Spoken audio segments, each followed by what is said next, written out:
Let's talk portfolios.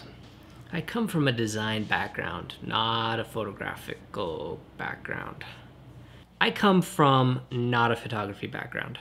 I started in engineering and came to interaction design and eventually found my way to photography, but I'm still a full-time interaction designer. There's always something that's amazed me about photographers, and not in a good way, and that is that they don't understand research. And when we talk about research, I'm specifically talking about customer research. But I guess I shouldn't be overly surprised by this. After all, photography started as an art form, as a form of self-expression, really. I'd say when photographers learn to be photographers, they study photography first as an art form. Business maybe second, social media, marketing as a close third. I would say that not many, if any, study actual customer development, spend a lot of time understanding their market, at least formally.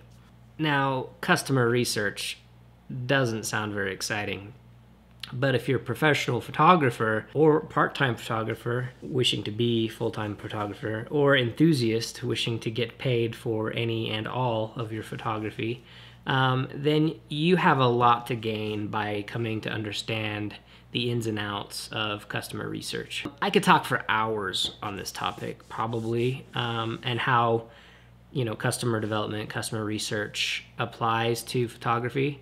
But today I just want to talk about one small aspect, and that's just improving your portfolio.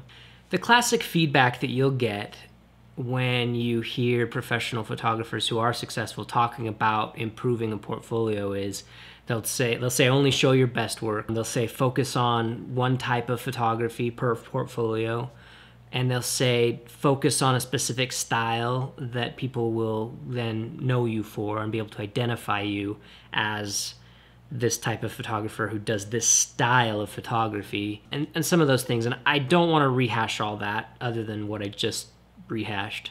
Now, all of this is really good advice, but what I don't understand is why more professional photographers aren't talking about researching a market or a demographic or a group of people that you would like to have be your customers. Why isn't anyone spending time asking them what they want and how to develop, maybe meet them halfway between your style and what you like and what they're looking for? After all, we do need to make money in the field. What are they searching for when they're shopping photographers? What kind of things are they looking for? What do their Pinterest boards look like when a bride is searching for that perfect photographer? They'll probably get on and make a Pinterest board with the styles they love. What do those look like? And do they look like your portfolio? Can we find patterns and trends? Probably, but are we making it a formal undertaking? I want to stress that the things I'm talking about here apply mainly to typical freelance photography work. It's not going to apply to the fine art photographer as much, maybe a little bit, but if you care more about art for art's sake and self-expression than you do about what consumers want and marketability, then this may not be for you. The modern artist has to make money, and that's where I kind of focus my attention. So marketability is pretty important to me and what I've come to learn about photography also. But if you want to be hired for things like weddings, bar mitzvahs, family events, family portraiture, lifestyle, seniors, pets, editorials, agency work, fashion, products, engagement, events, real estate, forensic photography, then what I'm about to talk about will absolutely help improve your portfolio and potentially lead to more work. Okay, maybe not forensic photography. Now, I've heard a lot of advice from other pros regarding how to optimize a portfolio. And there's two themes that I've heard enough to be concerned about it. The first is to put work in that you're most proud of. Obviously, that seems like fair advice. The other that I hear also, maybe even more often, is to put work up that gets the most likes or attention in social media. I remember listening to a very prolific educator in photography, speaks specifically about how he uses Instagram to help judge the worth of photos. Now, this sounds like good advice, but this is terrible advice, is what it is. Work you're most proud of. As you start doing research, you'll start to find that the differences and the gaps between what you think is awesome about your own work and what other people think is awesome about other aspects of work is a lot wider than you probably know. You'll start to learn that pretty fast. I've learned that, absolutely, as I've been researching what is marketable and what is interesting to people about my work.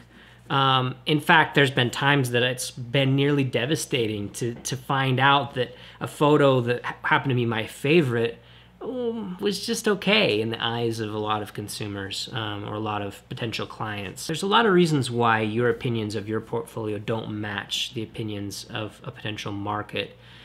But the most important reason is that you have a story or a personal narrative associated with each photo that you take.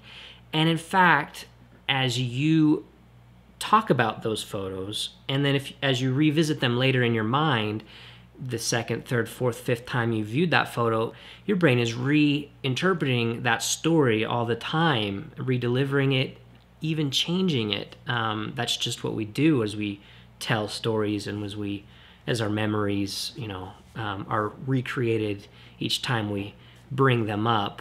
Our opinions of our work evolve and change. And there's just no possible way that we can look at work objectively, certainly not with the empathy needed to judge what a potential client would find appealing and not. Now, I know that everybody's opinion is going to be different, but I think you'll find that there are themes within a specific market or demographic. And in a minute, I'm going to show you proof, or I guess evidence of this with my own work. Real time, live. Well, not live, but you're going to see the results as I see them for the first time. And I'm sure I'll be surprised to a degree, although I am expecting the surprises. I hope that you'll see from this, though. Well, anyway, I'll get to that, and hopefully it will help convince you if you are doubting my words.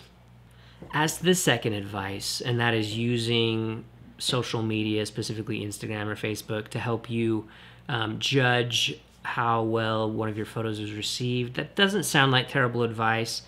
It's probably not the worst way in the world to judge the worth of a photo, but it's haphazard at best, and here's why. First off, what gets popular on Facebook and Instagram is probably 2 parts content value, but 1 part luck. It's time of day of posting. There's a tipping point with your post. When it gets to a certain threshold, and this is also ever changing, it will be pushed forward to your friends and family and followers as potentially interesting to them when it has a certain number of likes. And if, let's say you had one photo that for whatever reason, maybe everything else that day was super boring and your photo was adequate and 50 people were like, meh, okay, liked it. It reaches a tipping point, it's going to start getting more and more and more of those. Whereas, let's say another photo, let's say you happen to post it just at the wrong time. Maybe it was during the really riveting U.S. presidential debate, and nobody happened to be paying attention to their smartphones at the time or whatever it may be, and nobody liked your stuff, or very few. It didn't get to that tipping point, didn't get pushed off. And this is the same in Instagram and Facebook, by the way. Instagram didn't used to be this way, but it is now. You may not get as much exposure, even if that photo is potentially way better and way stronger than the other one. In addition to this, most of the people who are following you are friends or families or fans. They're not necessarily clientele. They're probably, if you've got more of a following because of your photography, well, they're not clients. They're certainly not going to pay you.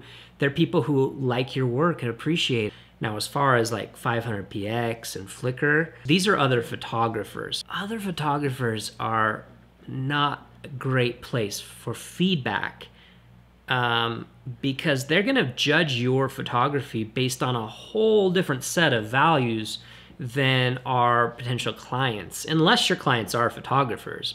But for instance, let's say if you had a beautiful photo of an open Bible with a ring on it, casting a shadow that appears to be a heart, this is going to get you or score you no points in the photographic community. You'll get a lot of eye rolling and nausea. But a potential bride seeing that in your portfolio may freak out and think, this is amazing. That's a great example. You're going to get different results and vastly different opinions on your creative work from photographers as you will potential customers. Remember, photographers that you respect, admire, those that follow you, or friends, they are not the ones who are paying for that 5D Mark IV on Flickr. It's fine if that's not your portfolio. That's great. I'm not saying ignore that feedback. It will certainly make you a stronger photographer. And I'm sure that following the rules of photography will also help customers to like your photography more, even though they don't necessarily know why they like it more. I'm definitely not saying that's the case. But what I am saying is that they have a different set of values and needs that they want from you than photographers will. So let me reveal to you a better way to improve your portfolio. To start out, we're going to talk about a thing called quantitative research. Quantitative research is a big scary word that basically means surveying a bunch of the right type of people. I'm actually going to walk you through my process for optimizing a portfolio or a body of work using quantitative research. I'm going to do this with my very own pet photography, which is in desperate need of an overhaul and an update. This process is not as simple as just getting a bunch of people and asking for feedback. We need to get the right kind of people. We need to find people who are already searching for the kind of services that we would like to sell to them. So in my case, the right kind of people are people who have pets, specifically dogs, or have been or are in the future interested in hiring someone to actually take photographs of them. It's not enough that they have pets. In fact, if I were to get a cross-section of individuals from my own town, it would be the wrong type of people, because most people who live around here where I live have larger families, live a suburban lifestyle. Their discretionary funds go to their children, not to their pets. And so that's the wrong sort of people. That's not who I want to be talking with. So I'm going to straight up ignore anything that I've heard on Instagram, because these are all friends and family who would probably never pay a photographer to take photos of their animals, even though, a lot of them are animal lovers. That's not enough, and I don't care what they have to say about my work. Well, I care, obviously care, but it's not going to necessarily inform my portfolio. At this point, I want to say that we need to think about the way we improve our portfolio in a little bit of a different way. I'd say 99.9% of people look at their portfolio through eyes of, what's my best work? How can I add my best work to this portfolio? And that is probably not the best way to optimize your portfolio, honestly. Obviously, you want your best work there, but what is your best quote-unquote work? And if we qualify best as work that will get you more work, that will sell people on your abilities, then we've got a problem a little bit, and here's why. In 2001, a professor by the name of Richard Wiseman and the British Association for the Advancement of Science, I have to read that because I can't. Anyway, they were studying jokes. They were studying what people find funny. They did ask the question, what is the funniest joke in the world? They studied, 40,000 jokes were submitted, and over 1.5 million people rated these jokes, gave their opinion on them. And I'm going to read to you now the joke that they found to be the funniest. Two hunters are out in the woods when one of them collapses. He doesn't seem to be breathing and his eyes are glazed. The other guy whips out his phone and calls the emergency services. He gasps, "My friend is dead. What can I do?" The operator says, "Calm down. I can help. First, let's make sure he's dead." There is silence. Then a shot is heard. Back on the phone, the guy says, "Okay, now what?" Now, it's a pretty good joke, but I don't know if I would call it the world's funniest joke. Another example, if we took everyone who's watching this vlog, has watched it, will watch it, we put you all in a room and we said, we're gonna order pizza for everyone here. And everyone in the room gets to voice their opinion on what type of pizza we get. Let's say the winner is pepperoni, and let's say it was 35% of the people, which is not a majority, liked it. And that's gonna be the case with anything that's based on taste or a personal opinion. Aesthetics and beauty, anything like that. If we are to take the average of what people like, then we're gonna get average. It's not going to be particularly spectacular to anybody. It's gonna be the average. It's gonna be the creative edges are gonna be knocked off, and what you're gonna get left with is like, yeah, okay, you know, it's a joke. It's a joke. It's fairly funny. I'm going to link to a video below where these ideas come from. Jeff Cohen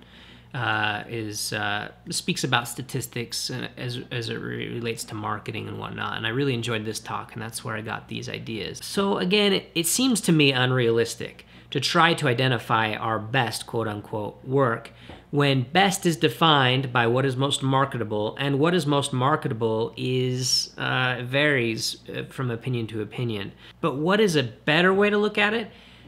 That's what is our worst work.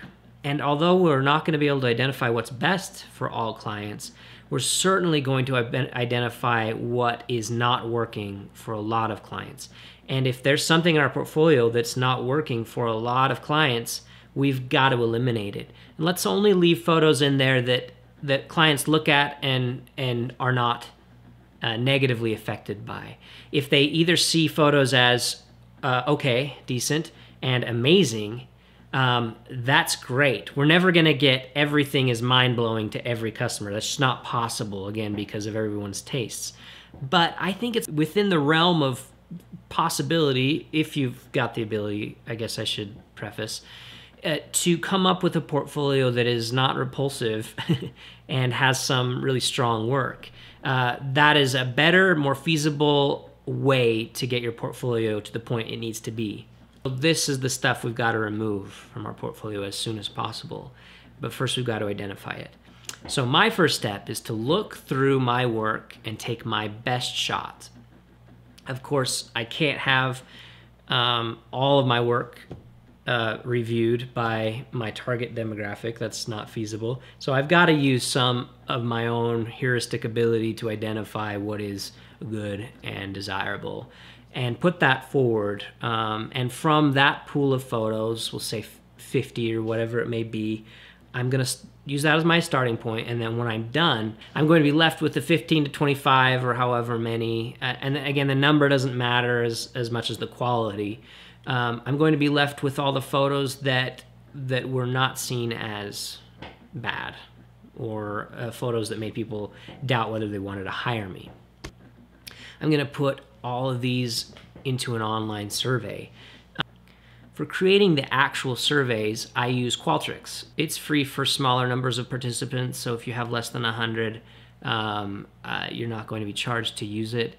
It's a tool used by marketers, and usually they're talking about much larger numbers than I can afford.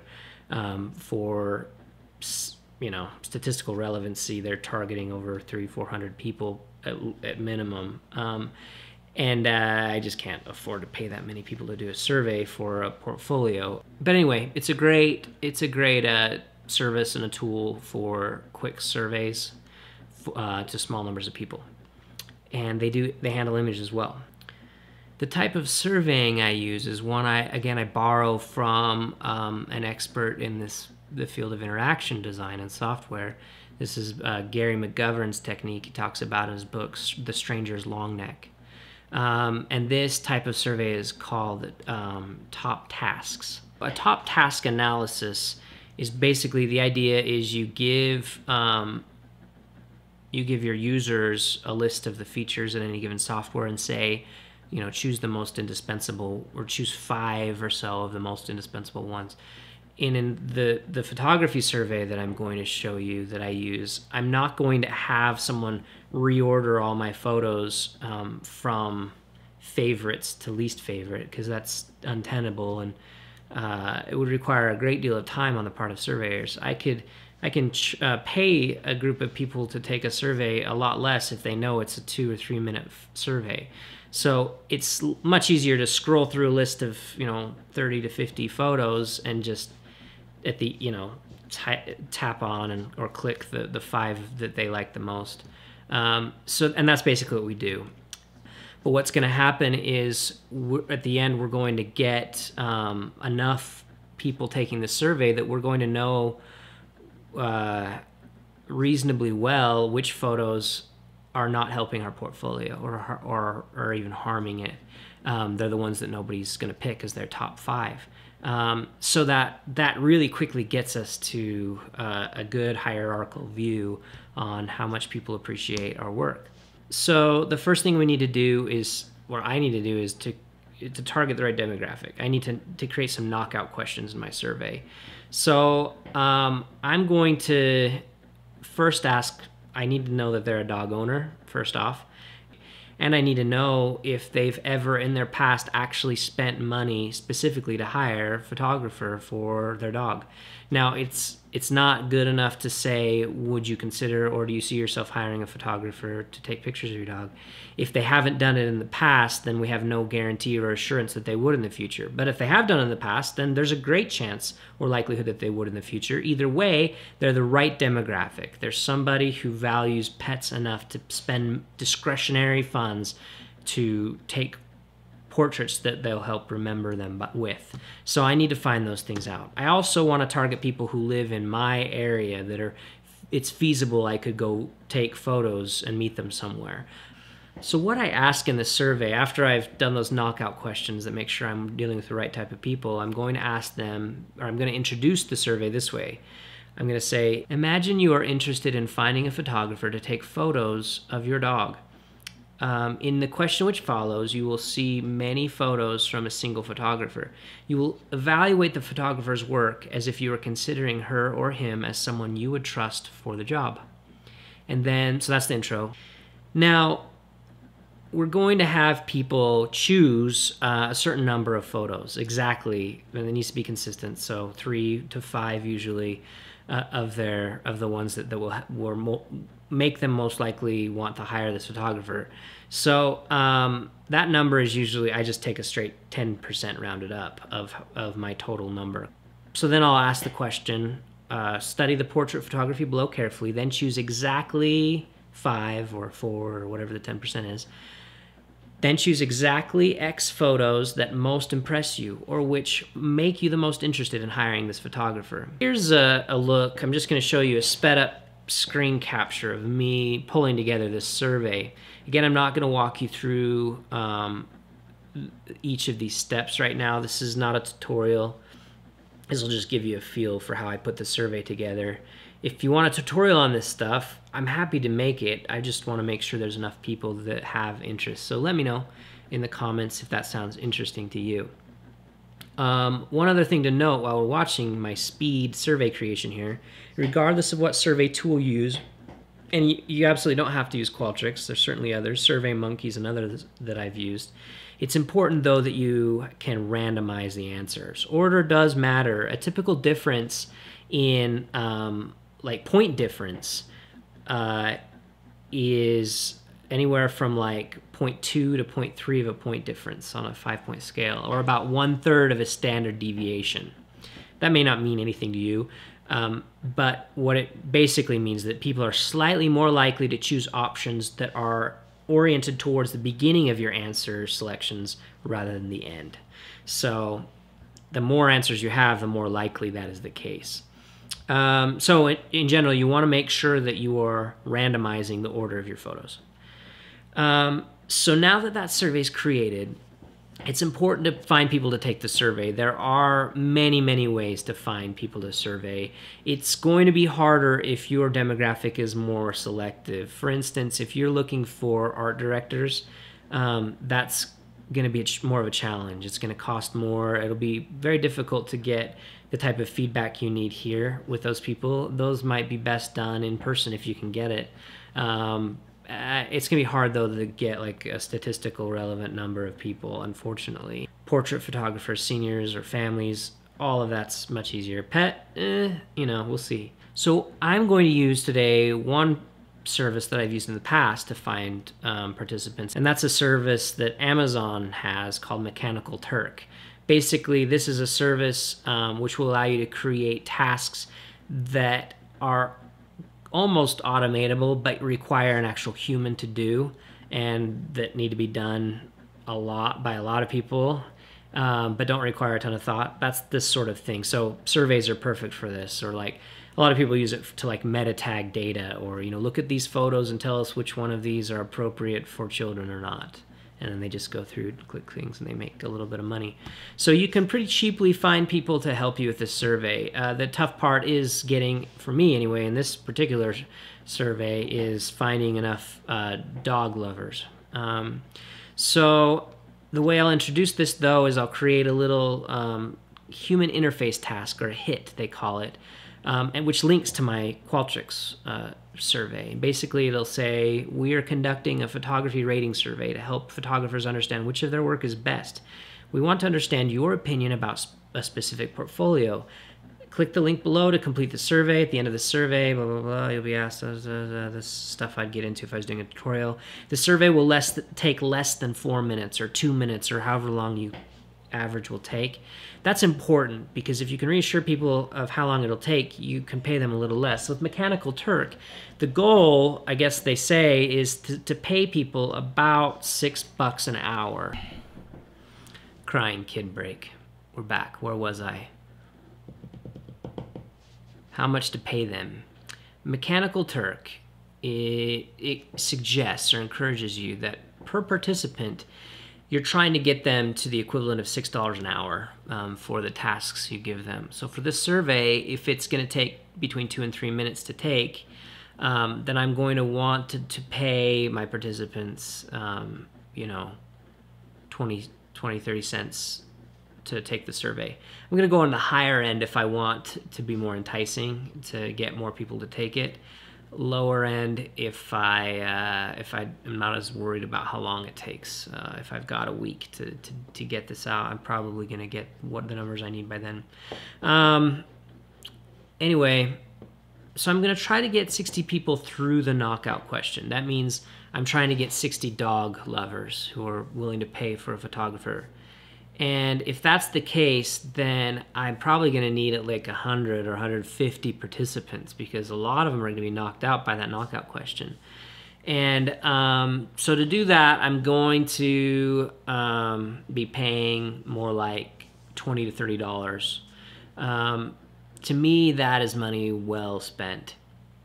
It's going to pay dividends as long as my portfolio is actually being seen by people. Now, if your portfolio is not seen by anybody, obviously you're not going to get a return on an investment, because nobody's seeing it. Assuming people are seeing your portfolio and they are people who are potentially looking to hire you, this can help improve your portfolio drastically. And if that's the case, I mean, $20, $30, that's great. I'll spend that any day.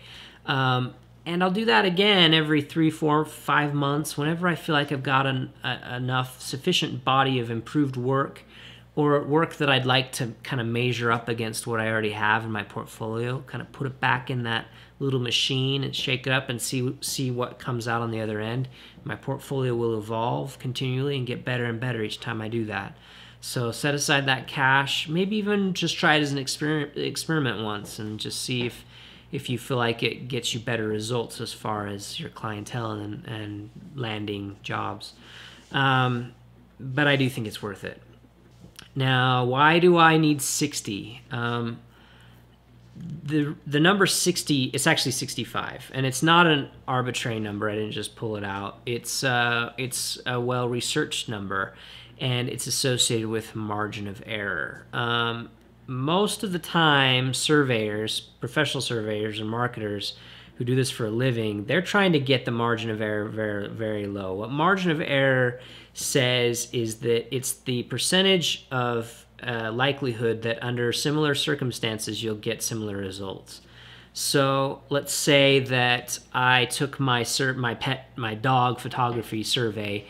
I took it with 60 people. And let's say that I got 10% of the people liked this one photo. 10% of them liked it. So then let's say I took another 65 people of similar demographic, meaning dog lovers, and I gave them the same survey.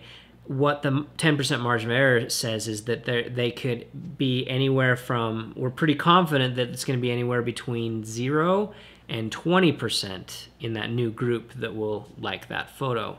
And I know that sounds like a pretty wide spread, but for me it's sufficient. Why? Because what I see is that you get a pretty wide spread in those photos, meaning you've got 30 to 40% of people choosing certain photos. Whereas there are other photos that just hardly anyone's choosing. They're in the 2%, the 5%. The margin of error there is going to put it to 0 because it's down there pretty far. So anything below a 10%, I usually just scrap.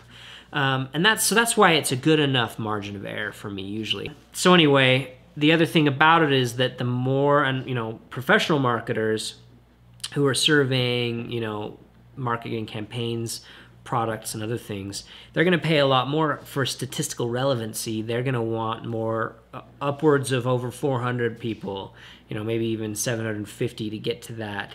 And well, the reason is because for every percentage point of improved margin of error, it's not directly relational to the number of people, meaning every time I want to lower my margin of error, let's say I want to get down to 5%, I've got to get down to 5%, I've got to get 268 participants. And so it gets much more expensive. It compounds. So anyway, that's why I target 65 personally for these small little portfolio project. It's good enough for me.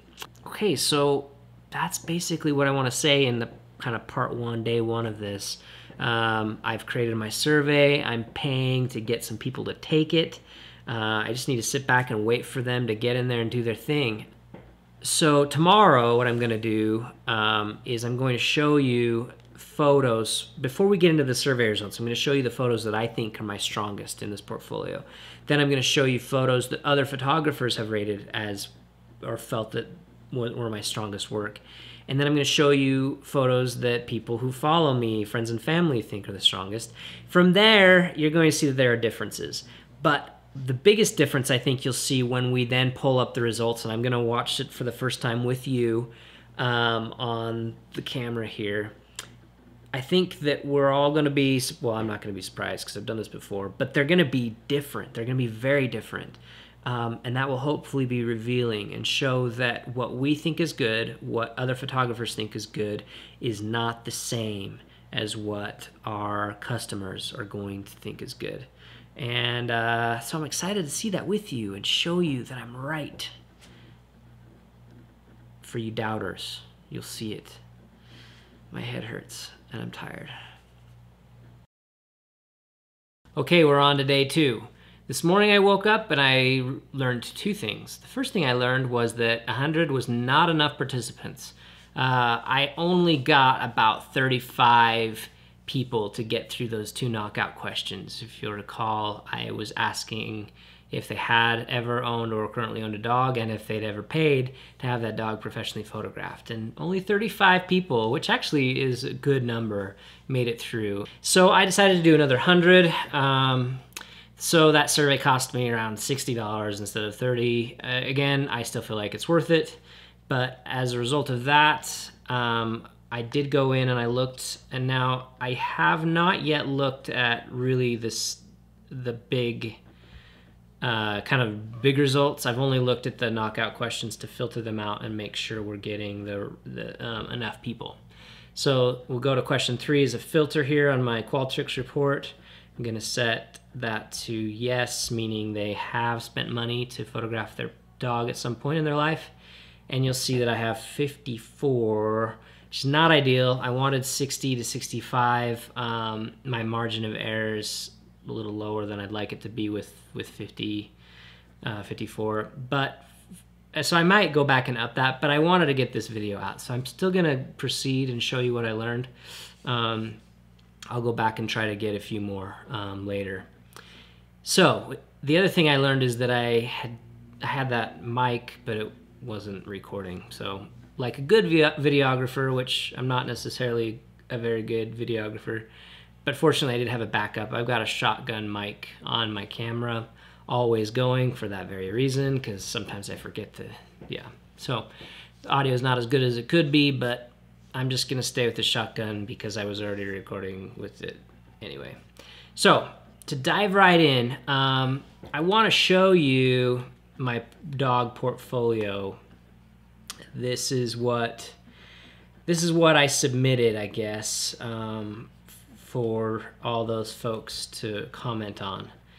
And so I'm going to show you, I'm going to pull this up and show you a few of my photos that I picked to have people review, what I like, what I don't like about them. And it's going to be interesting to compare my feelings. Also, I'm going to tell you some of the feedback I've gotten from other photographers. It'll be fun to compare what I thought my thoughts are vis-a-vis what the people I surveyed think. So, and again, I haven't seen that yet. I'm going to watch it with you. So, some of these photos I'm not going to say much about other than maybe some brief things. Like this one I don't think is very strong. I have it in for a little bit of variety and diversity. You'll notice that a lot of these are my dog BB that you saw a brief snap of at the beginning of this video. You'll notice that most of these are of my dog BB, who I take a lot of photos of. And partly that's because I haven't been a pet photographer for very long, to be perfectly honest with you. So I take a lot of shots of my dog until I can get strong photos of other people's dogs. So for now, my portfolio is going to be heavily made up by BB and his brother Sam, which Danae's mom has. So anyway, I do feel like this is a strong one. I just wish it wasn't vertical. And this one, I don't know how I feel about this one. It was shot with a wide angle, and then fixed. I like the distortion a lot of times with pets, but this time I did like the angles of the bridge. So we'll see how it performs. Most of these I expect to be kind of middle of the road, but this one is one of my favorites. I sure love this one. I really love the stone and the granite and how the dog kind of just sinks into it almost. So I'm thinking that would perform well if it was up to me, but who knows? Who knows what they'll think. I don't particularly love this one, but I do like the colors. I'm not sure how I feel about the gesture of the dog, but we'll see. Average, okay. This one, I don't know. I got a lot of these photos I put up on Unsplash, and if you don't know what Unsplash is, it's a place where you can put your photos and people will use them. You're basically giving them away for people to use for marketing or for whatever other purposes they want to use them. And I know that sounds like a terrible and a bad idea, but I don't really think that it is, because it does get you a little bit more notoriety, especially if you have popular photos. Otherwise, these photos, honestly, they're just going to sit on hard drives. So if someone else can get use out of them and I get my name out there a little bit as a result, I'm totally cool with doing that. Now, other people might feel differently and protective about their photography. That's fine. But this photo has been downloaded quite a few times on Unsplash, which surprises me because I had never felt like it was particularly strong. In fact, I never had any intention of putting it in my portfolio. But I'm curious to see what my target demographic thinks of it based on the feedback I've received, so I'm putting it in there. This is one I like from the same shoot a lot more. I really love fisheye distorted dog faces. I think it's so cute. So for me, and I love the hour this was taken, where it was taken, his expression, everything. I really like it. This one is kind of the opposite, where I backed up with a 35mm and got kind of a wide shot, a small dog looking off in the distance. But I like it also for different reasons. These are Sam, BB's brother. Shot at a farm right behind where he lives. I think they're okay. This one and this one, I think will do well because, I don't know, there's some intent here. I was at it was actually a family shoot, but I liked the way these black boots looked with this dog. They were just kind of waiting. So I ducked down and I snapped some shots. So we'll see how that does. I think it's kind of, I don't know, kind of cool. These ones are, pretty good puppy photos, I think. Just your average, nothing too spectacular, I guess. Then we go to these ones. I really think This one's I like the way that the dog and the boy are looking up at the father.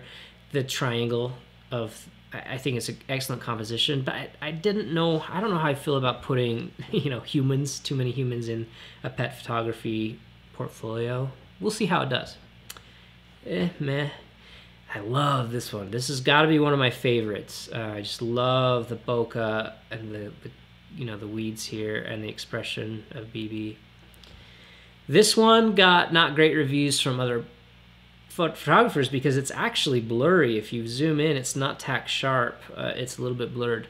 But I wish it was tack sharp because I sure love it for a lot of other reasons. So we'll see how that does. Again, photographers didn't give good feedback on that one. I am curious to see which of these two does better. There's a little bit more action in this one, but I think a little bit cuter of a pose in that one. So we'll see. I like this one better than both of those from that same shoot. I have these three, and of the three, my favorite is this one by far.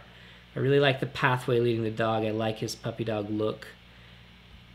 But I have a feeling that this one will do better. And the reason why is because I think, and I could be wrong, but I think this is more of what a puppy lover might like. The only reason I use a bucket is to keep the dog in one place. This dog would not hold still for this shot on this nice bridge, so I got the bucket out from my car and put him in it to keep him, centered. Same with this one. But again, I think it'll probably do well, but I don't particularly love it. This one is a little more candid-y, these two standard poodles. I like it a lot. I really love this one, but everyone I show it to doesn't like it, so I'm thinking that maybe it won't do as well. But I really like, again, distortion on a fisheye with the dog's nose huge and whatnot. And this is, again, a little bit more conservative of a look, headshot of the standard poodle. This one's my favorite of all of them, and I think this is the one that I would, vote for myself. And these two I think are good. I don't know, we'll see. This one on Unsplash has done very well, over I think 2,000 downloads, and so I normally again don't like a lot of people, but we'll see how it does. Just meh. Again, it's interesting. I don't know if I want cats or not still, but it is what it is. Average. I really like this one, but I don't know how well it will do. It's just okay. This is probably one of my favorites ever. I like his head tilt, and I like all of this grass pointing at him. I would certainly pick this to be in the top. And this one, I don't love it, but people I've talked to do, so it's in there for that reason. So with that in mind, now that I've gone through the portfolio really quickly, I want to take you in, and again, I haven't looked through this, so I'm going to look through this with you and see what we learn. So the very first thing I do is I scroll down. I'm going to make sure, so this top part is one way to look at these photos, but I'm not going to look at it that way. I'm going to look at them just with the photography centered. The very first thing you want to do is make sure that the choice counter is going the right direction, so your highest percentage is the top. And then we'll work our way down. So I'm just going to go through this and react. Okay, interesting. Surprising. 30%. Wow. And this one, again, I don't really like it, but everyone else seems to, and that seems to jive with what the target demographic likes. So, again, another evidence to suggest that we shouldn't trust our own opinions necessarily when it comes to what will sell. But I'm not surprised by this one. Now, a comment on this number. When you first do this, so the first time I've done this in the past, I've gotten my top photo usually 40 to 50%. And what that usually means, if you've got one that high and you've got a wide spread, meaning you've got 0 all the way to 50%, it means that there's a lot of inconsistency in your work. It means that you've got a lot of work that photos that a lot of people don't like and a lot that people really love.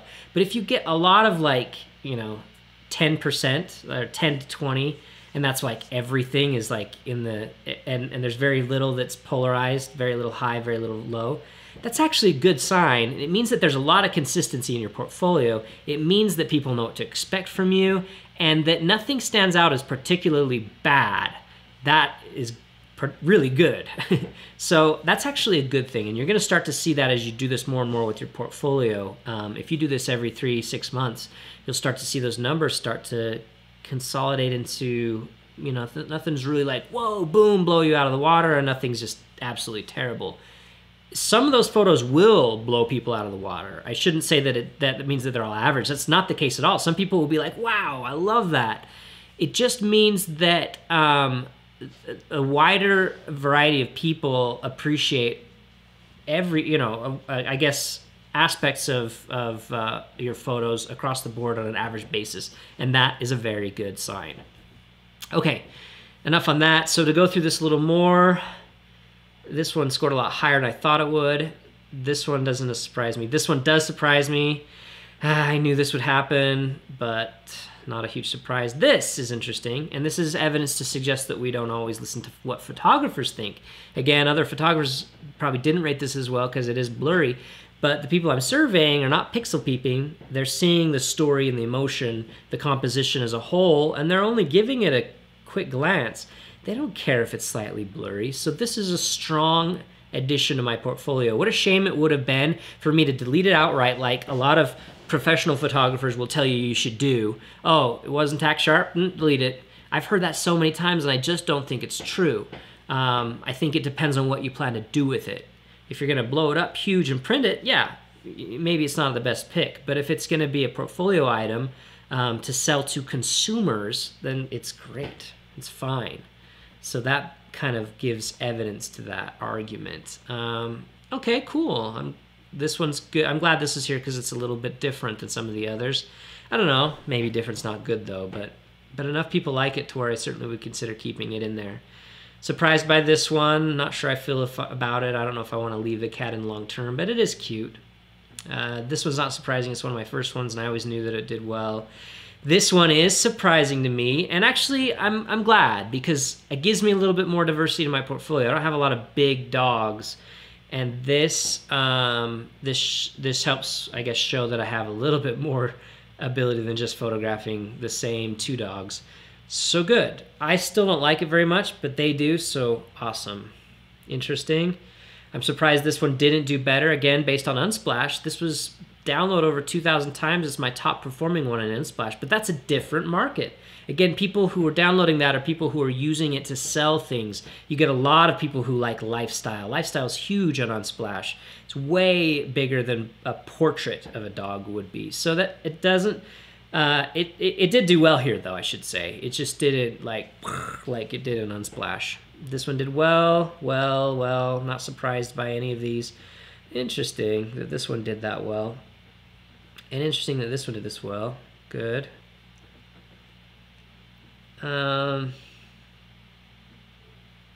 Surprised. I'm surprised by this. Again, this one did both of these.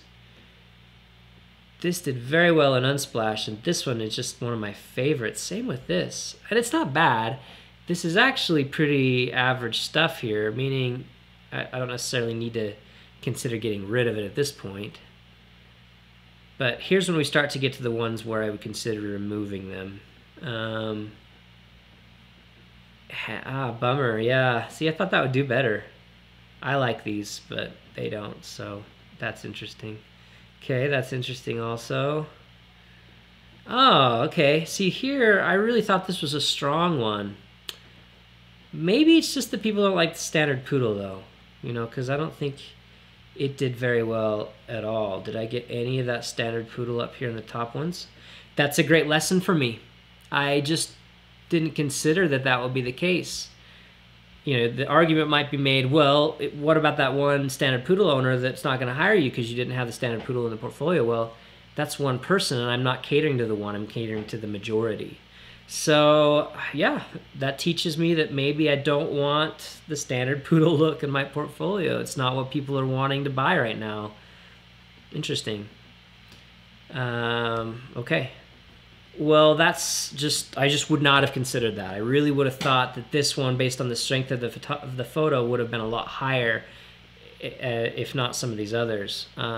Interesting. Just really cool stuff, really validating in some ways, but most importantly, I hope that it's showing you what I was saying earlier, that my own ideas of what's good and bad and the ideas of others are just not to be trusted when it comes to what consumers really are just after and what they'll pay for. At this point, I need to interject an important point, and that's something that I haven't talked about heretofore, but you will hear a lot of professional photographers talk about when it comes to portfolio building. And that is, well, and you'll also hear it from photographers, editors of photography, whose job it is not to take pictures, but to decide what photos are strong and more importantly, the combination of photos. So a good editor's job is to put together a series of photos into a narrative. And a lot of good editors will be hired by photographers to help analyze and help their portfolio be improved. And they do this a lot with photo books, obviously. When you're putting together a photo book, if you're doing it right, you're hiring an editor to help consult and help you with the narrative. And what that's going to do is it's going to change the way you look at your photography, because I might not necessarily put in my top photos and get rid of all my worst. I'm not just going to go through this list and just straight up draw a line in the sand, take everything above it and drop off everything below it. That may not be what's best for the narrative of my portfolio. What I need to make sure I'm doing is keeping in mind the flow, the arc, that there's a story, or that at least there's some idea or vision behind the presentation of that portfolio. And that may mean putting in some photos that are not as strong because they help give emphasis to those that are for certain reasons, or vice versa. I might have to take out a very strong photo because it doesn't tell my story as a photographer well enough, and it doesn't fit with the style that they're going to be sold on by all these other really strong work. Those are things to be considered, and those are also things I'm not talking about today. But I do want to emphasize, you're not necessarily going to draw a line in the sand and just get rid of everything below it. Although, if that's all you're going to do, you could do worse. Like, that's not a terrible approach. There is just, a higher level of thinking that goes into it. It's not just that simple. But what I will do is I'll take my top, here's what I usually do. I take my very top scoring photo, back to the screen here, and in this case it's 30% almost. It's this little guy. Wow, just still shocked by that. Again, my margin of error though is 10-12%, so I've got to take that into consideration. That means under a different set of circumstances with different people but a similar demographic, I could theoretically score as low as 20% or as high as 40%.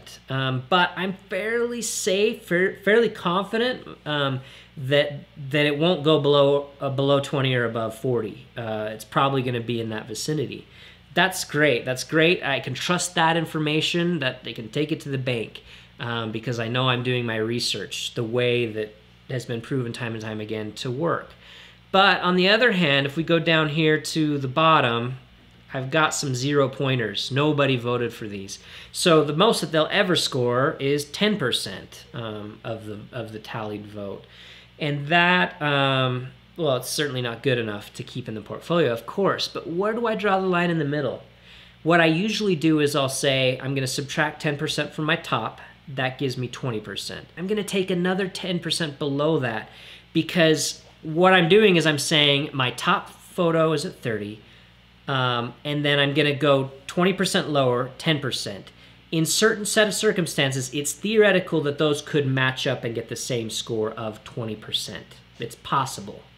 And so because of that, I don't feel completely confident enough that I'm just going to take away anything below, above a 10%, just straight up. I'll think about it a little harder. But I will take everything below 10%, and I am going to scrap all that. Unless there's a really, really good reason for my narrative or for some other aspect of my portfolio, I'm just going to kill those photos. I'm going to bury them, going to put them on a hard drive and never show them. I don't know, I may show them because, like I said, this one right below 10% is actually doing well on Unsplash. There's other places for these photos, and I do think some of them are strong, but my portfolio, not the right place for them. So I need the discipline and the bravery. Sometimes, especially for early photographers, it can be hard to kill your darlings, as the writers or the authors say. But I've got to do it. I'm just going to take these, and I can't see a single one of these that I think I'm going to hold on to in my portfolio, even though I want to, even though I love them. I'll post them elsewhere. They're great for Instagram and other things where, well, anyway, you get the idea. These ones, though, they're gone. That leaves me, let's see, how many of these are there that I'm killing? 1, 2. So 17. That's going to leave me 27 photos. That's a little too many for me for a portfolio. So that's when I'm going to go back to these other photos, and I'm going to create my arc, my narrative. I'll probably remove duplicates from the same shoot to a degree, and I'll look and see how they fit together, and then I'll go anywhere from 15 to 25 of that group. But I will keep them in that kind of, here's my portfolio-worthy stuff. Because that portfolio is going to change and adapt. I'm going to put new photos in, and I might swap those in and out depending on how the narrative changes in the future. So anyway, a little bit of portfolio management theory for you. I think that's all I need to tell you today, though. I've said a lot of stuff. It's taken a lot longer than I thought. But if there is anything here that you found to be particularly beneficial in any way, even if you don't necessarily, even if you're not ready to go back and build an actual survey and go and research and find people to send your survey to, if nothing else, if you felt a little bit more urgency or desire to discover the minds and hearts of those that you're trying to sell your work to suspend your own position on your photography in order to adopt a different view, that will help you. And if I've done that at all, awesome. If you found anything valuable in the things that I've said today, things that you'll be able to take away and maybe improve in your own portfolio or the way that you approach customers, I hope that you'll like, subscribe, do those wonderful things that vloggers like. I'd really appreciate it. But even more than that, if there's anything that you found particularly helpful or anything that you disagree with, I would really like to hear that. It really helps me to know how to tailor and improve my presentation. So let me know. But that's all for now. Thanks.